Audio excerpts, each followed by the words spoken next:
Petrus yang pertama, 1 Petrus pasal yang kedua, dimulai dari ayat 1 sampai dengan ayat yang ke-9. 1 Petrus 2 ayat 1 sampai dengan ayat yang ke-9.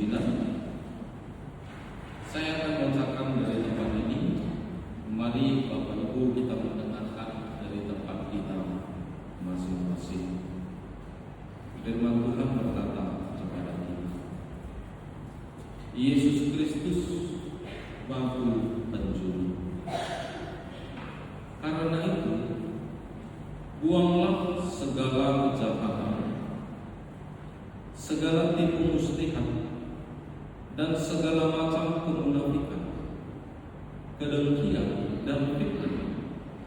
Sama seperti bayi yang baru lahir, hendaklah kamu selalu menginginkan air susu yang murni dan rohani, supaya olehnya kamu bertumbuh dan beroleh keselamatan, jika kamu benar-benar telah mengecap kebaikan Tuhan. Datanglah kepada Dia, batu yang hidup itu, yang memang dibuang oleh manusia, tetapi dipilih dan dihormati di hadirat Allah. Biarlah kamu juga dipergunakan sebagai batu hidup untuk pembangunan suatu rumah rohani, menjadi imamat kudus, untuk mempersembahkan persembahan rohani yang karena Yesus Kristus berkenan kepada Allah. Sebab ada tertulis dalam kitab suci, sesungguhnya aku meletakkan di Sion sebuah batu penjuru yang terpilih dan mahal, dan siapa yang percaya kepadanya tidak akan dipermalukan. Karena itu, bagi kamu yang percaya, ia mahal. Tapi bagi mereka yang tidak percaya, batu yang dibuang oleh tukang-tukang bangunan telah menjadi batu penjuru, juga telah menjadi batu sandungan dan batu besar yang membuat orang jatuh. Mereka tersandung padanya karena mereka tidak taat kepada firman Allah. Mereka juga telah ditentukan untuk itu. Namun, kamulah bangsa yang terpilih, imamat yang rajani, bangsa yang kudus, umat Allah sendiri, supaya kamu memberitakan perbuatan-perbuatan yang besar dari Dia yang telah memanggil kamu keluar dari kegelapan kepada terangnya yang ajaib. Sampai di sini pembacaan firman Tuhan bagi kita semuanya. Shalom, selamat hari Minggu bagi kita semuanya. Sekali lagi, shalom. Bapak Ibu yang terkasih dalam kasih Tuhan kita Yesus Kristus, hari ini diberikan tema bagi kita seturut dengan pembacaan di Alkitab kita, pasal di ayat yang ke-9, bahwa tema yang disampaikan adalah terang Tuhan yang ajaib. Bapak Ibu sekalian, hari ini kita mau melihat bagaimana terang Allah itu bekerja dan terang Allah itu hadir dalam kehidupan iman percaya kita, dan terang itu terwujud nyata dalam setiap hal yang kita lakukan dalam kehidupan kita. Dan ini yang akan kita refleksikan dalam Minggu Epifanias yang ketiga ini. Bagaimana Allah Tuhan hadir dan menyatakan dirinya melalui gereja. Maka hari ini fokus perenungan kita akan berbicara tentang gereja, di mana gereja itu kita kenal dalam dua hal. Gereja sebagai bentuk yang fisik atau gereja sebagai bentuk yang kelihatan. Jadi ada gereja yang terlihat, ada gereja yang tidak terlihat. Gereja yang terlihat adalah bangunan-bangunan yang bisa kita tempati, bangunan-bangunan yang akan kita pakai sebagai mewujud menyatakan bagaimana Allah itu terlihat dalam sebuah bangunan gereja.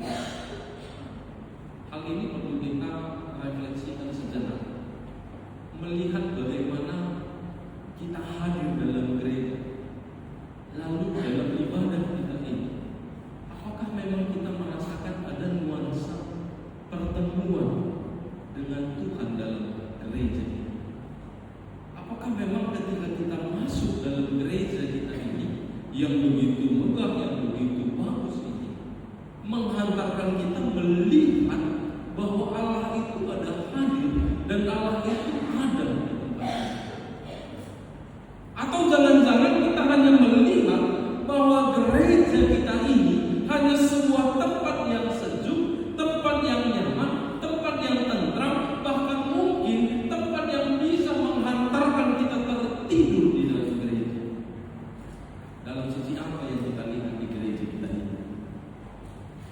Karena ada juga anekdot yang menyatakan ada seorang orang tua, dia datang kepada pendeta setelah ibadah, dia katakan kepada pendeta, Pak Pendeta, saya sangat senang dengan hari ini, saya sangat senang dalam ibadah dengan hari ini. Lalu pendeta bertanya, kenapa Bapak senang?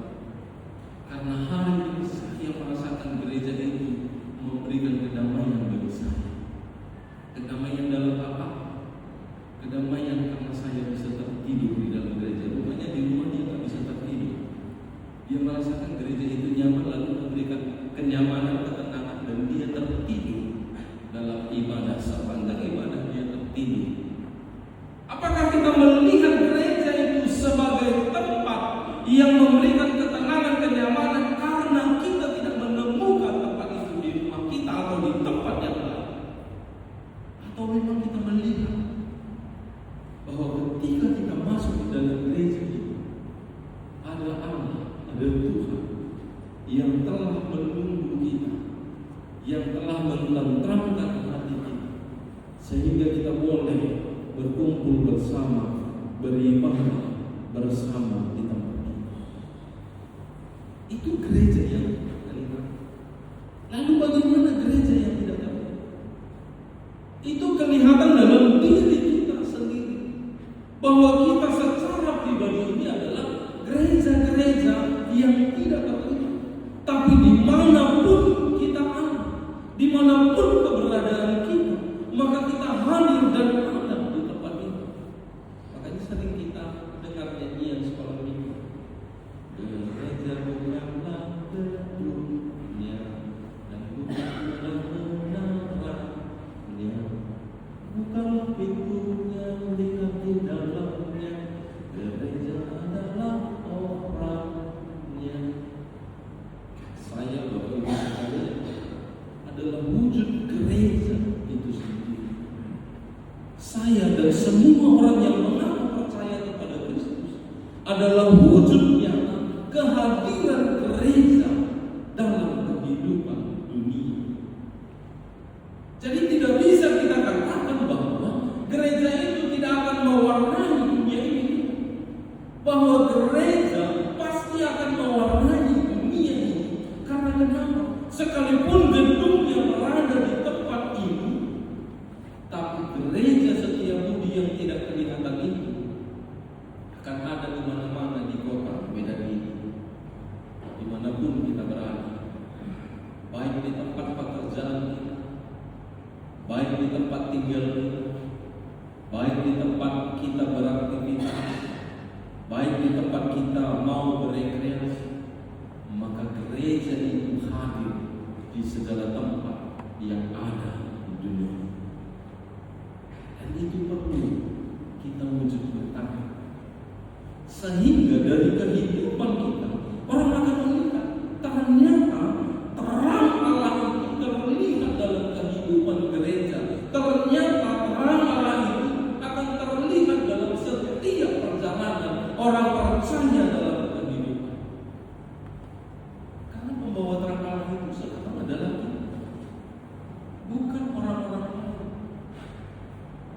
bukan siapapun, tapi kita sebagai orang yang telah dipilih.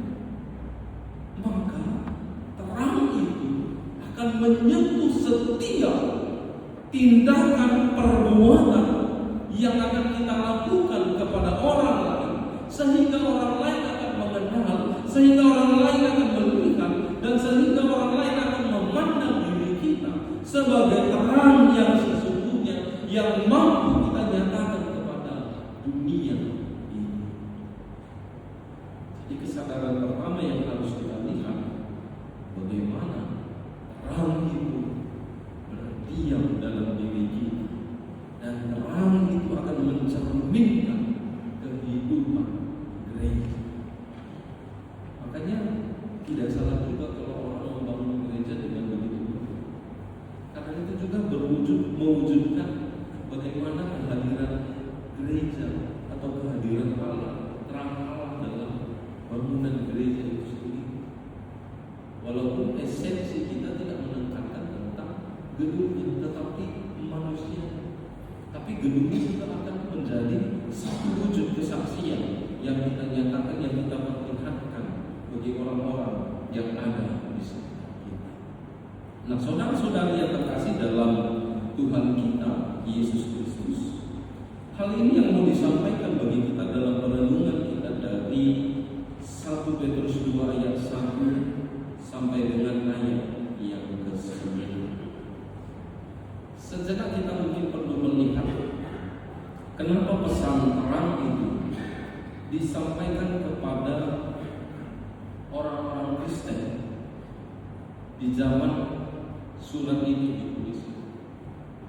Keadaan orang Kristen pada, kalau kita baca referensinya, Bapak Ibu bisa melihat keadaan orang Kristen pada saat itu sebenarnya bukan keadaan yang nyaman, tidak keadaan yang memberikan sukacita dalam hidup mereka. Mereka adalah orang-orang Kristen yang harus hidup tersebar, tidak berada pada satu tempat, tidak berkumpul pada satu tempat, tidak hadir atau berinteraksi di antara mereka pada satu tempat. Mereka tersebar di berbagai tempat, di antara orang-orang yang memang belum percaya kepada Kristus, dan menyatakan iman dalam kehidupan orang-orang yang belum percaya dengan Kristus itu bukan hal yang gampang, itu bukan hal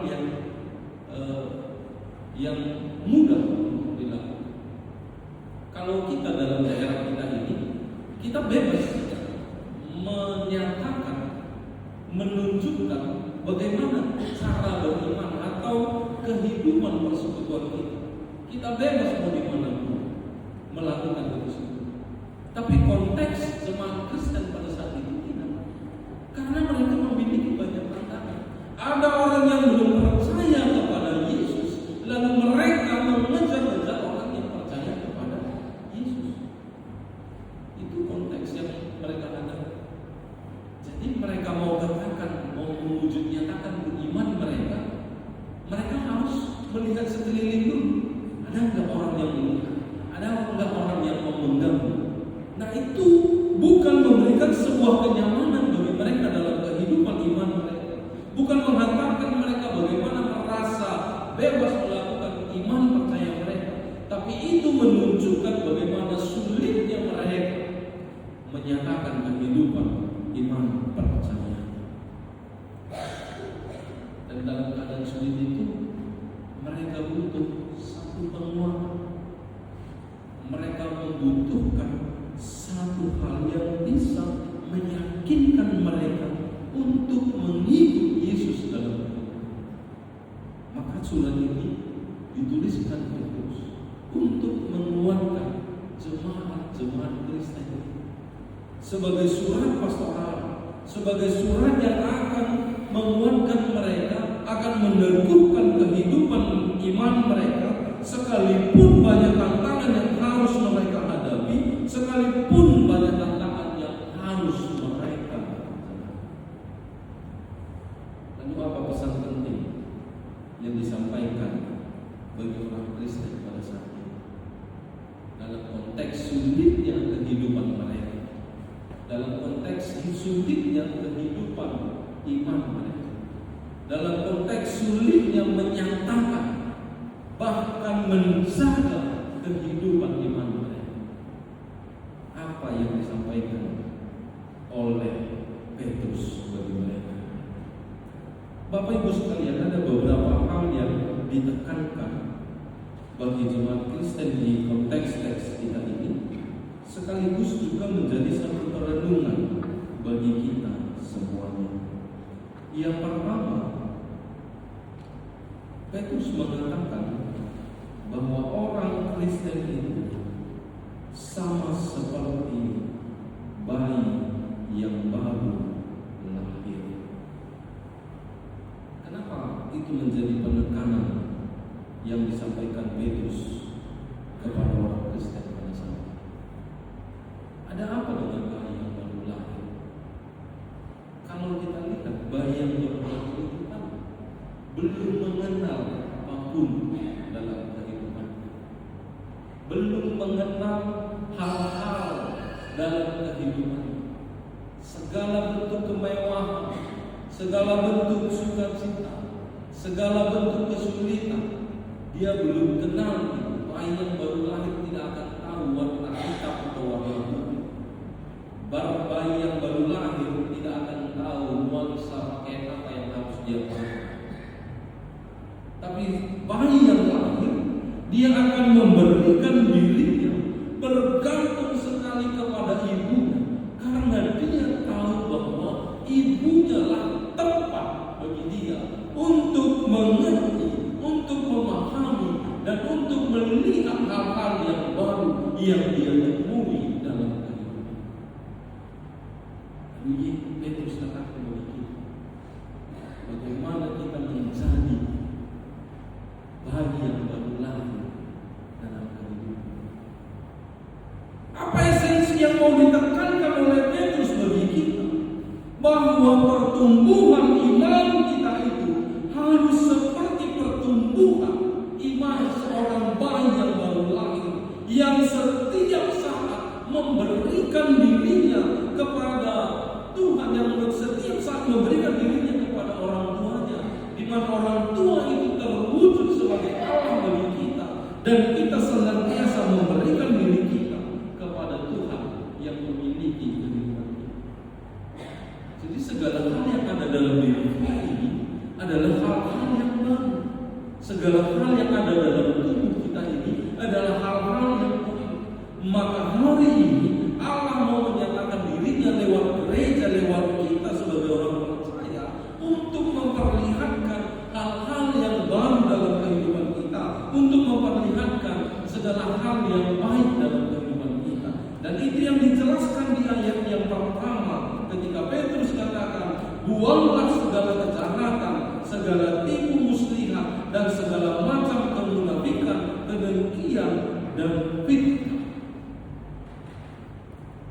Artinya, Bapak Ibu sekalian, ada kehidupan yang baru yang terlihat dalam diri kita. Ada kehidupan yang baru yang bisa kita nyatakan dalam kehidupan yang kita jalani. Dan kehidupan baru itu harus kita tunjukkan. Kenapa ini disampaikan dalam minggu-minggu Epifanias ini? Karena kita sudah melihat bagaimana Yesus hadir dan Yesus datang ke dunia ini, membawa sebuah terang bagi kita semua, dan terang itu akan menunjukkan hal-hal yang baik, hal-hal yang ajaib dalam kehidupan kita, yang mungkin tidak pernah terpikirkan kita, tapi terang itu sendiri bisa menyatakan dengan jelas bagi kita semua.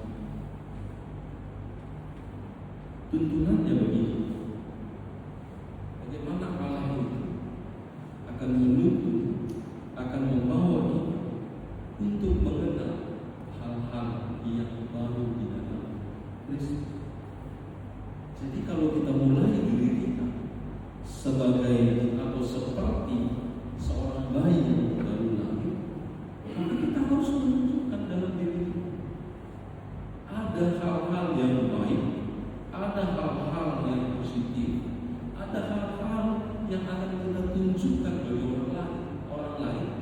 sebagai wujud bahwa kita ini adalah orang yang dikuasai oleh hal-hal yang diberikan Kristus bagi kita semua.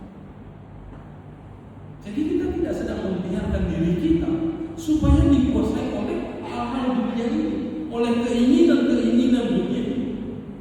Kita tidak sedang memberikan diri kita supaya apa yang dimiliki dunia ini boleh berdiam di dalam diri kita. Tetapi sama seperti yang dilakukan seorang ibu, bagaimana dia memberikan yang terbaik kepada anak yang dia kasihi, bayi yang baru lahir itu, supaya tumbuh kembang bayi yang baru lahir bisa bertumbuh. Dan pertumbuhan itulah yang kita butuhkan dalam iman percaya kita kepada Tuhan. Sehingga dari iman percaya kita kepada Tuhan itu kita perlu melihat ternyata Tuhan menghendaki kita harus melakukan ini. Tuhan menghendaki kita supaya menunjukkan bagaimana terangnya itu betul-betul ajaib dalam kehidupan kita, dan bagaimana terang itu menunjukkan hal yang luar biasa dalam kehidupan. Karena dalam kehidupan kita dengan mengandalkan diri kita, kita tidak akan melihat hal-hal yang luar biasa yang Tuhan persiapkan bagi kita, hal-hal yang luar biasa yang Tuhan senantiasa berikan bagi kita. Tidak kita. Tapi dengan melihat cara Tuhan dan membuka diri dengan segala hati yang bersih dalam diri kita, maka hal-hal yang ajaib akan kita lihat dalam kehidupan kita, membawa kita menjadi orang yang peka, membawa kita menjadi orang yang akan melihat keinginan-keinginan Tuhan nyata dalam kehidupan kita sehari-hari. Itu hal yang pertama yang disampaikan bagi kita. Lalu hal yang kedua, Bapak Ibu yang terkasih dalam Tuhan kita Yesus Kristus, apa yang disampaikan Petrus bagi kita pada hal yang kedua?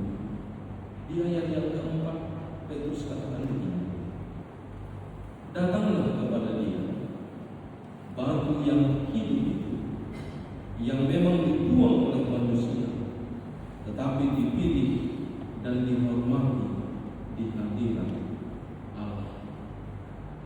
Batu yang hidup yang dimaksudkan di situ adalah Yesus Kristus. Bagaimana kehadiran Yesus itu memang ditolak oleh dunia ini. Itu kelihatan dari bagaimana Yesus disalibkan. Tapi penolakan itu bukan berarti dunia ini berkuasa menolak hal-hal yang ditawarkan oleh Allah. Bukan berarti bahwa dunia ini memiliki kekuatan untuk menolak apa yang diberikan Tuhan bagi dunia ini.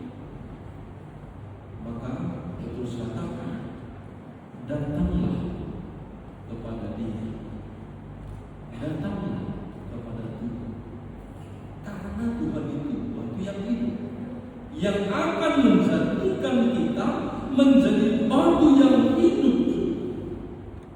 Dan ketika kita sudah menjadi batu yang hidup juga, maka segala penolakan pun yang kita terima, segala penolakan pun yang kita alami dalam kehidupan kita, kita bisa melewati itu semua, kita bisa menjalani itu semua, karena ada kekuatan yang baru yang kita terima, yang memampukan kita untuk melihat semua yang ada dalam kehidupan kita.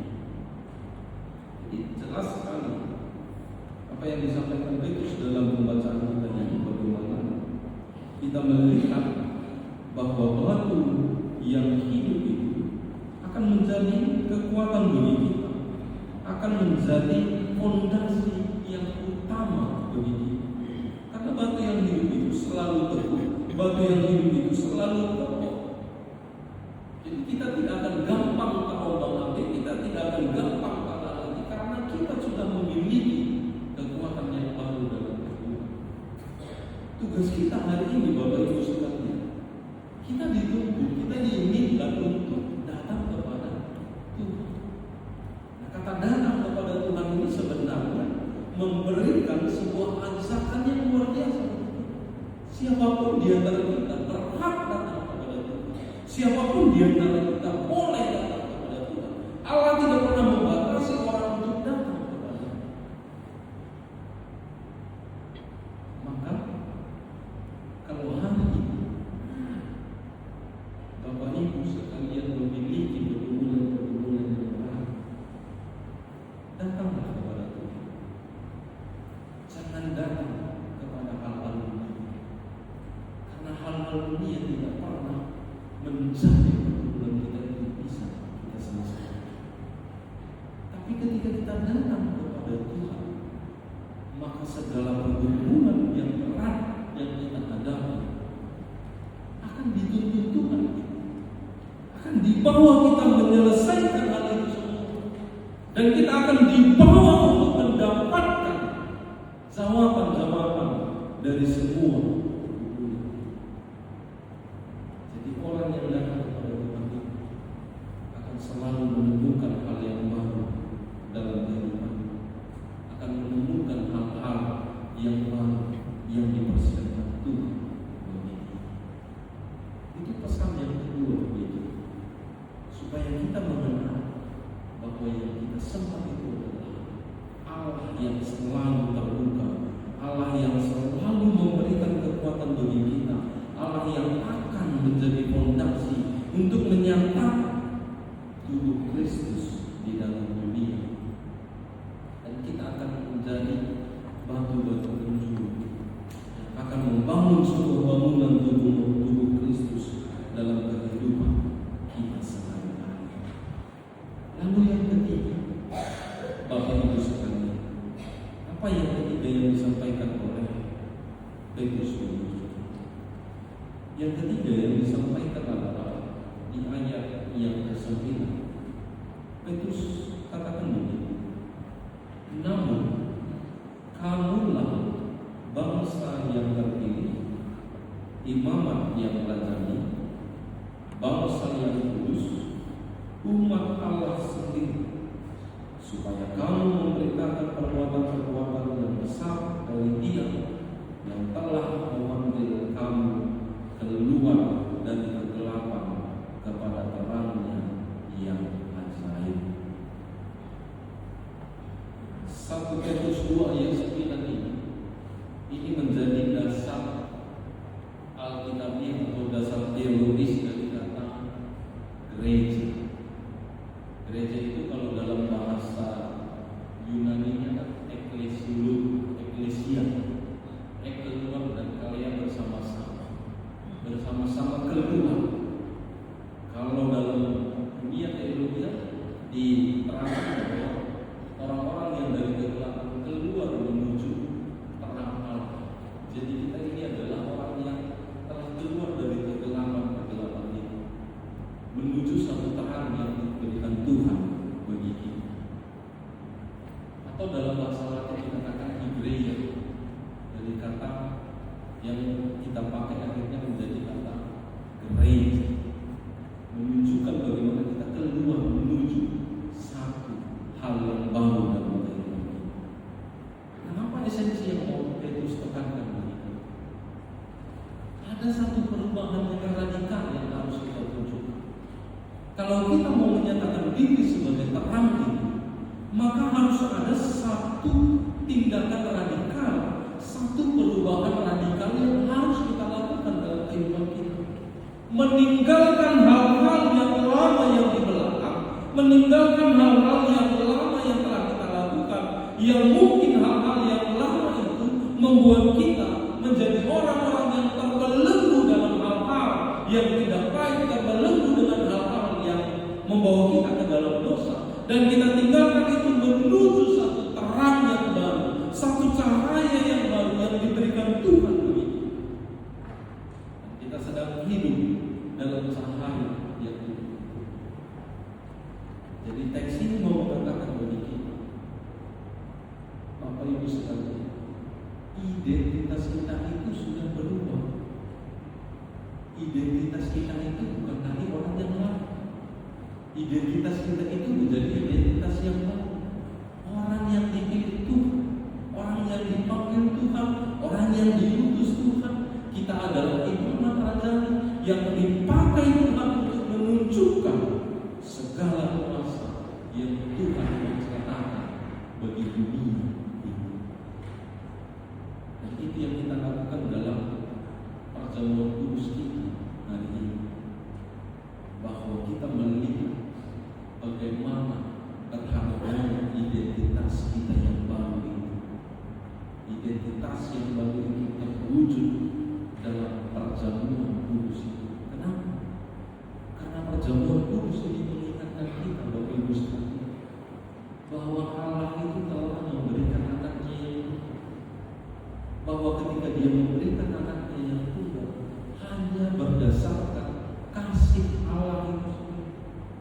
Dan dari anaknya yang tunggal itu, Tuhan mau katakan bagi kita, saya berikan anak saya yang tunggal, saya berikan anak saya yang sangat saya kasihi, saya berikan untuk menebus dosa-dosa manusia, untuk mengorbankan dirinya, agar kita semua, saya dan Bapak sekalian, mendapatkan keselamatan dalam kehidupan kita.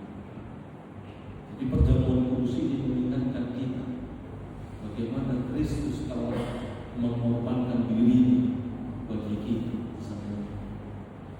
Oleh karena itu dalam perjamuan kudus ini kita melihat ada kehadiran Allah dalam diri kita.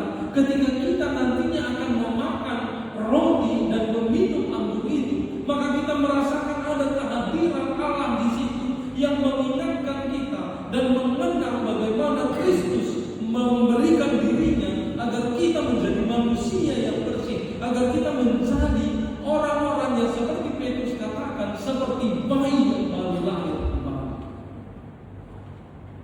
Jadi pembersihan itu memang harus kita nyatakan dari ini, agar dalam kehidupan kita melihat dan orang lain juga akan melihat ternyata inilah terang Allah yang sebenarnya. Jadi saya dan Bapak Ibu sekalian akan menjadi anak Tuhan untuk menyatakan terang itu, dan itu harus kita tanamkan dalam diri kita. Jadi kita tidak hanya melihat kehidupan ini sebagai hal-hal yang biasa saja, kita melihat kehidupan ini sebagai wujud terang Allah bagi kita semua. Dan itu yang akan kita imani dalam perjamuan kudus kita hari ini, dalam menutup pekan pengenalan. Satu minggu kita berkumpul, mempersiapkan diri kita menyongsong pelayanan yang baru yang akan kita lakukan di tahun 2020. Kita sudah diajak untuk menata-layakan apa yang harus kita lakukan, agar nantinya kita bisa melihat dan mengenal Tuhan dengan utuh dalam kehidupan kita, mengenal Tuhan dengan benar. Jadi pengenalan kita tidak pengenalan biasa-biasa lagi, tapi pengenalan kita akan menjurus kepada iman hati kita, dan akan terlihat dalam semua